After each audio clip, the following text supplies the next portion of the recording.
मैं सिर्फ Tasneem Momin. I welcome you back to English classroom. So guys, आज हम लोग एक पोएम पढ़ेंगे जो कि student of 9th grade CBSE 9th grade के लिए है, फ्रॉम द बीहाइव बुक। और पोएम का नाम है a legend of the Northland, which is written by Phoebe Cary. Phoebe Cary एक अमेरिकन पोएटिस रह चुकी हैं।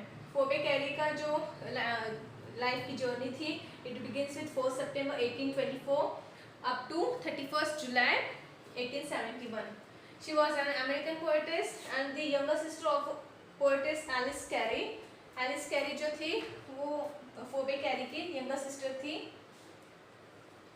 The sisters co-published poems in 1849 and then each went to the published volumes of their own. उनका जो famous work जो है वो है poems of Alice and Phoebe Cary of the 1849 और poems of faith, hope and love which was published in 1867. तो legend of the Northland ये क्या है? एक बैलेड है. ये एक पोएम है जो कि एक बैलेड है. और ballad is a song narrating a story in short stanza. Ballad में क्या होता है कि वो जो पोएम होती है उसमें छोटी सी स्टोरी होती है जिससे हम लोगों को एक मॉरल स्टोरी होती है जो एक पोएटिक फॉर्म में रिप्रेजेंट किया गया होता है. Ballads are a part of folk culture और popular culture and are passed on orally from one generation to the another. A legend of the Northland is a ballad. So guys, दिखने में तो काफ़ी लेंदी poem लग रही है, लेकिन इसका मीनिंग काफ़ी सिंपल है. काफ़ी सिंपल वर्ड्स यूज़ किए गए हैं बिकॉज एक फोक पोएम है. एक फोक क्या बोलते हैं, कल्चरल और पॉपुलर पोएम है जो कि कॉमन मैन को समझ में आए इस तरीके से ये रिप्रेजेंट किया जाता है. और ये person to person, generation to generation orally form में बताई जाती है और वो फॉलो किया जाता है. सो ये दिखने को तो काफ़ी लेंदी है, लेकिन इसमें एक बहुत अच्छी खूबसूरत एक छोटी सी स्टोरी बताई गई है जिससे हम लोगों को एक मॉरल भी मिलेगा. So guys, let's begin with the poem now. Away, away in the northland, where the hours of the day are few, and the nights are so long in winter that they cannot sleep them through. तो क्या बोल रहे हैं, ये जो poem का description लिया गया है, इट्स फ्रॉम अवे अवे मतलब दूर दूर, in the Northland. Northland means near to the north pole. Where the hours of the day are few. जैसे कि हम लोगों को पता है कि विंटर सीजन में, जैसे सर्दी के मौसम में क्या होता है, दिन छोटा होता है, रात बड़ी होती है. जो दिन के आवर्स होते हैं वो कम होते हैं और रात के आवर्स जो होते हैं ज़्यादा होते हैं. तो सेम हियर नॉर्थलैंड में क्या होते हैं, दिन के आवर्स कम है. Where the hours of the day are few and the nights are so long in winter. और जो रात है वो काफ़ी लंबी है. That they can not sleep them through. Where they harness the swift reindeer to the sledges when it snows and the children look like bears cubs in their funny furry clothes. तो क्या होता है harness? Harness का मतलब क्या है? A set of leather straps that is put around a horse's neck or body so that it can pull something.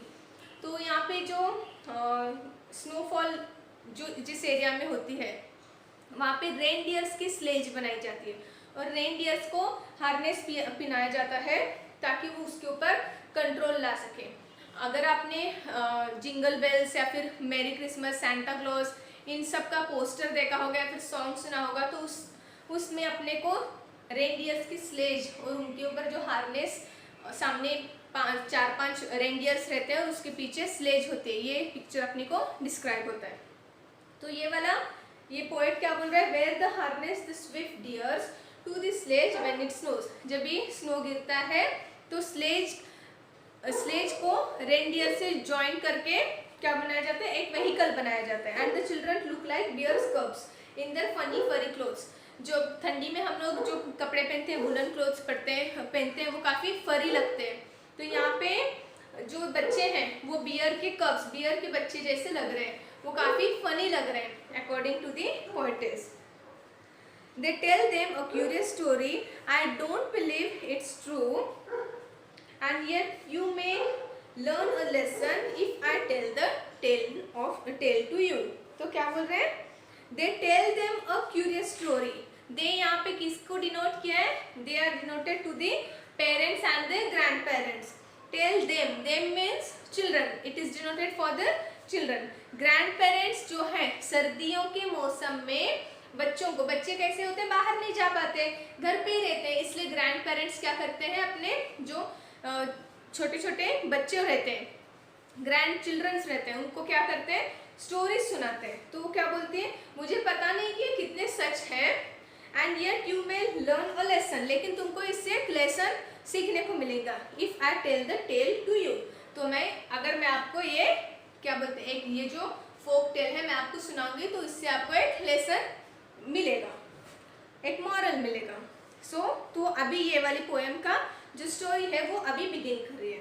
Once when the good saint Peter lived in the world below and walked about it preaching just as he did, you know।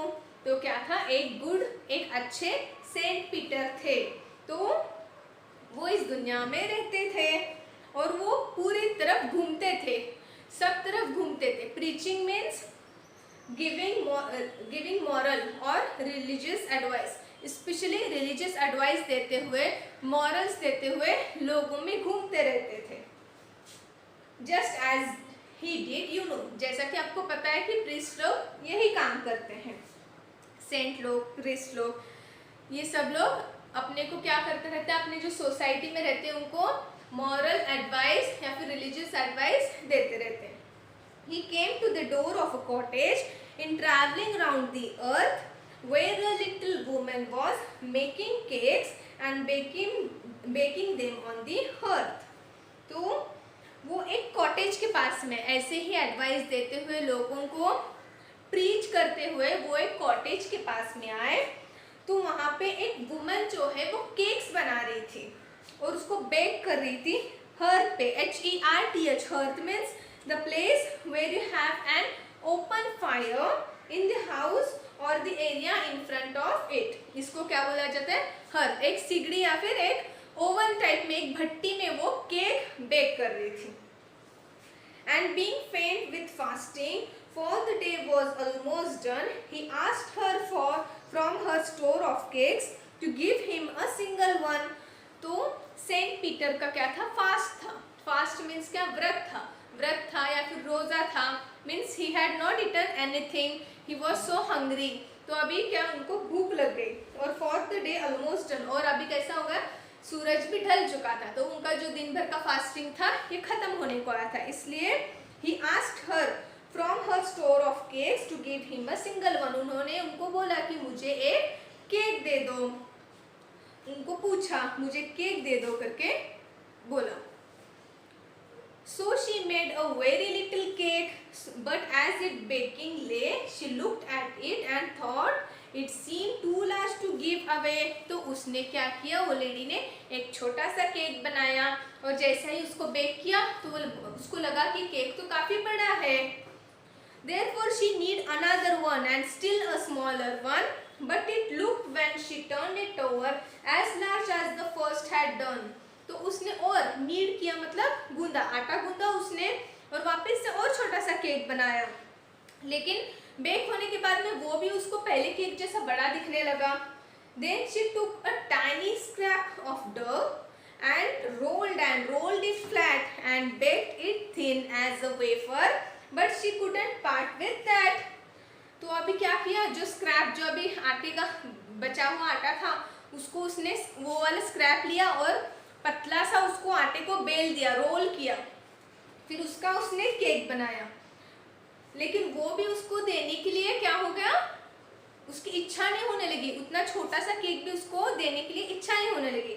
For she said, my cakes that seem too small when I eat of them for myself, when I eat of them myself, are yet too large to give away।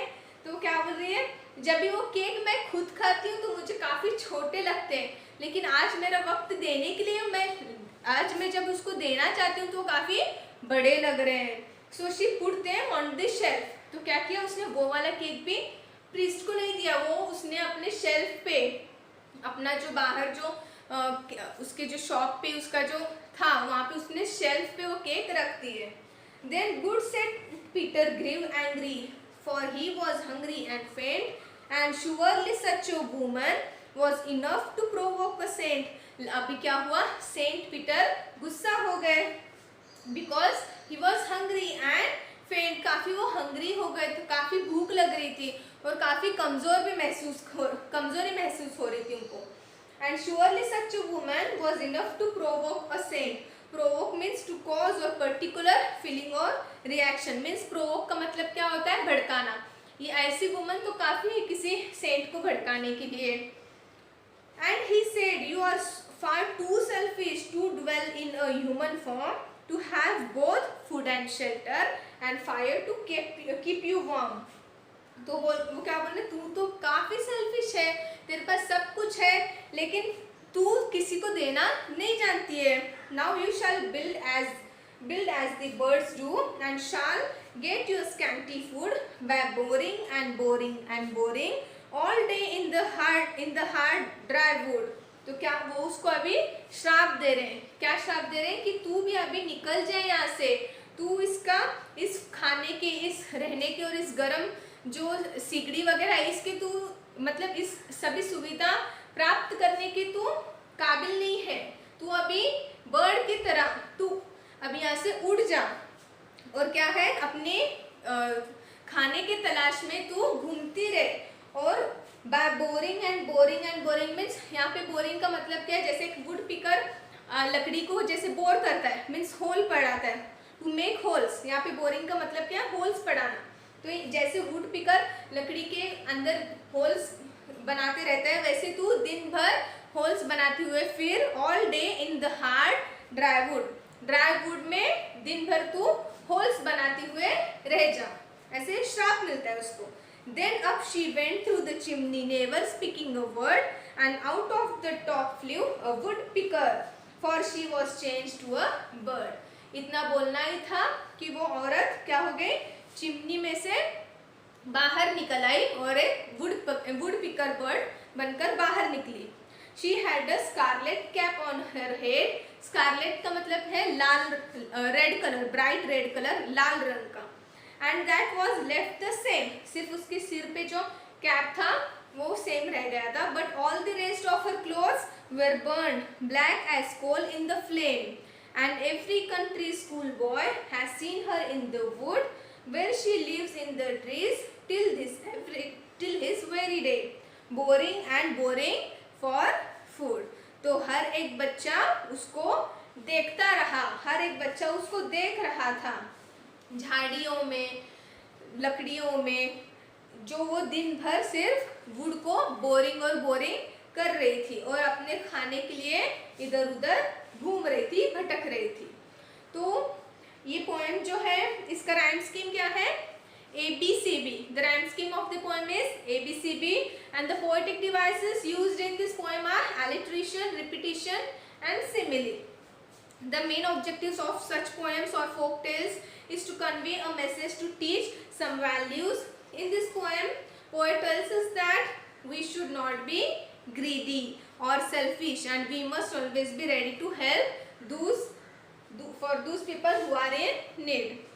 So guys, ये थी poem a legend of the Northland. काफ़ी अच्छी बेहतरीन poem थी, काफ़ी छोटी poem थी और काफ़ी मीनिंगफुल पोएम थी। I hope you have understood the poem which I had taught today।